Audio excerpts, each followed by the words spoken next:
Hello, and welcome to another episode of Real Frank News, my personal 10-minute podcast. Because once again, I didn't set up any guests for a political comedy podcast. Yay! Um, yeah, I didn't even try this week, so I'm getting worse at doing this over time, which is good. Because if you get worse at something, it makes it easier to get better.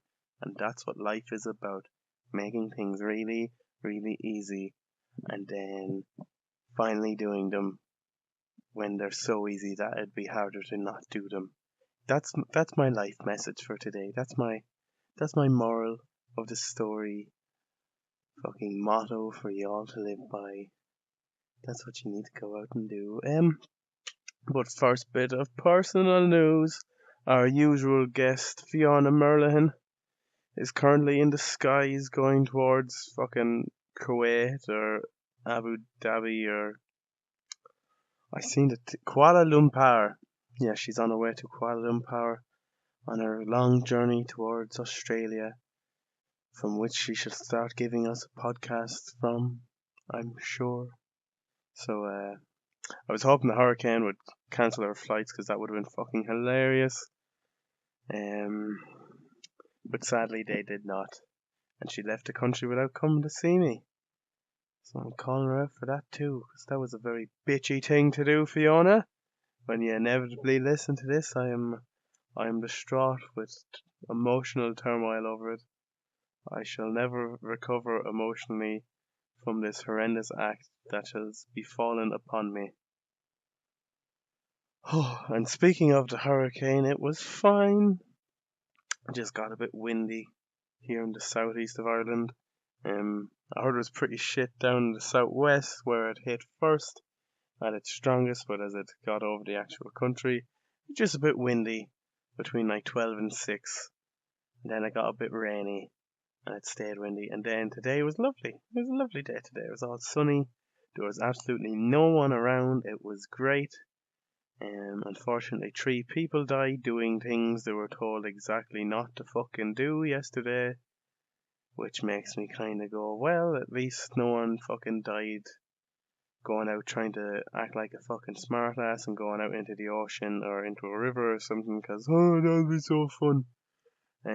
So thankfully, emergency services weren't really put at too much of a risk. But today was great. Fucking, there was no one around all day until the late evening. It was perfect. Everyone was still afraid of the weather. And the whole country was just on lockdown. Everyone just sat inside in the dark without water. And so it was just a typical day in Ireland then, really. Ha ha ha, we're such a backwards country, eh? No, we're not.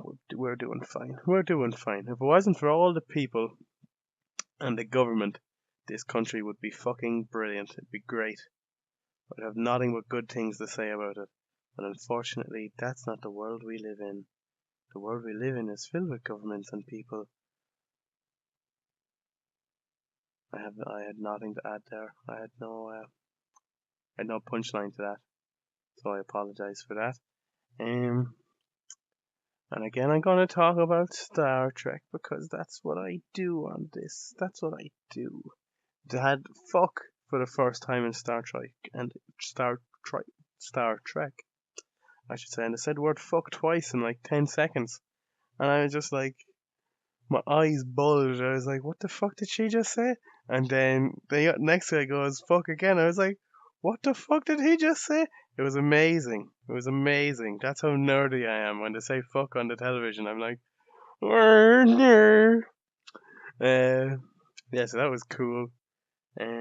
Since it's on the internet now, it's not on television. It's on CBS Access in America and Netflix everywhere else. So they can do what they want. And I was reading people want nudity to be in it, and I think to a certain extent I agree with them, as long as it's not overly sexual nudity. If it's just like I am at, like they're gonna visit plants and stuff, and you're gonna be dealing with Aboriginal people. Why do they all wear the exact same generic clothing like they did in the original series, The Next Generation, and so forth? Why can't you just have like people and their tits and dicks hanging out? I doubt you could get dicks in it. That's just Oh, I just thought of something really horrendous to say about Harvey Weinstein, but still, you can't put dicks on television.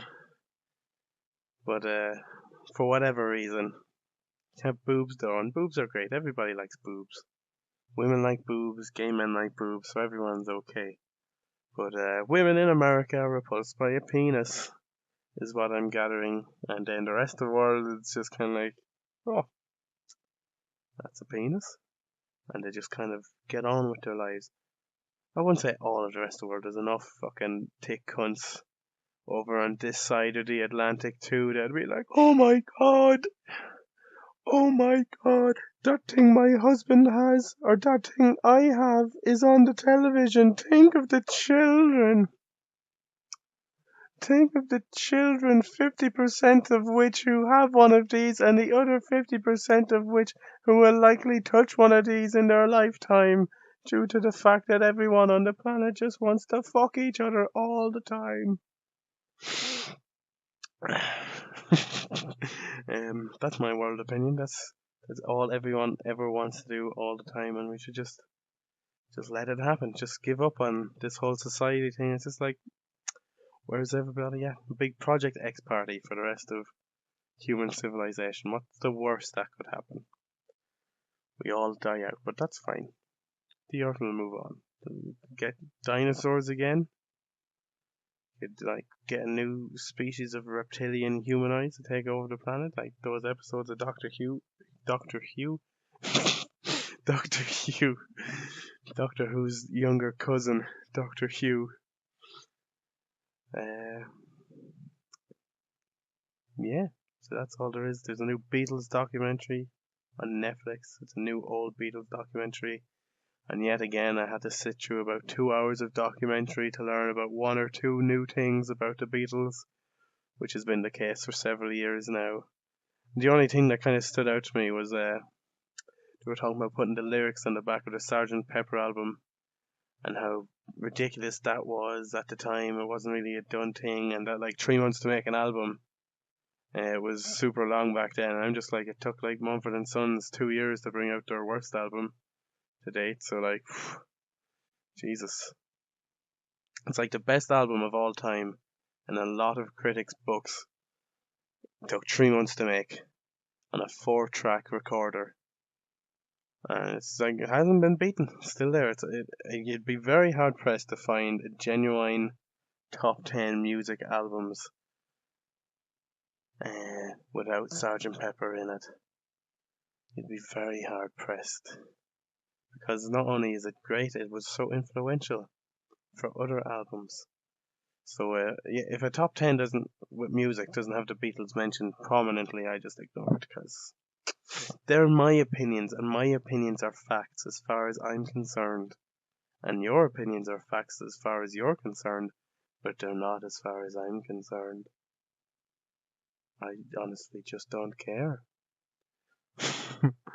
um, yeah, there's two now. There's Living in Material World, which is about George Harrison. That's on a two, and that's like 3 hours long. I think there's even like there's a break in it. It's like there's an end of part one, which was like, is there an intermission on this on Netflix?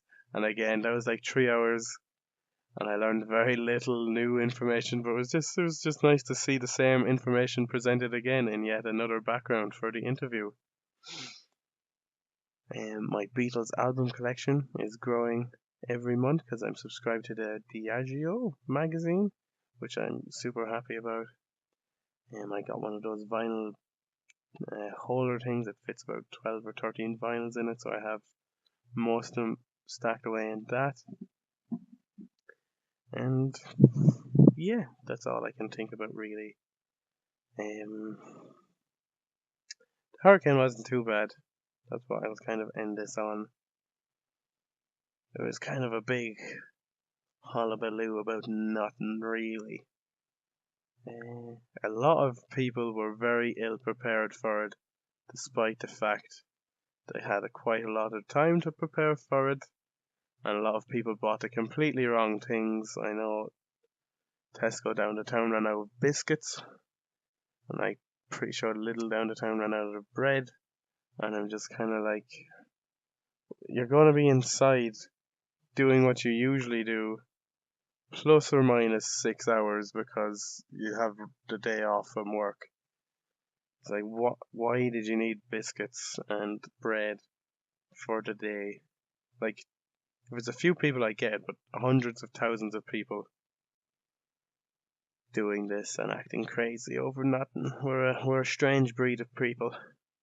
We do not have our priorities straight whatsoever, which is very evident in the state of our local government and then our regional and then our total government, and how people just keep electing absolute gobshites to do a horrible job of managing the country because no one in Ireland seems to understand that government is a business and we should treat it as such. And that's all the bullshit opinions I have to express today. If you'd like to comment and rate and subscribe, I'd like that. I'd like some feedback.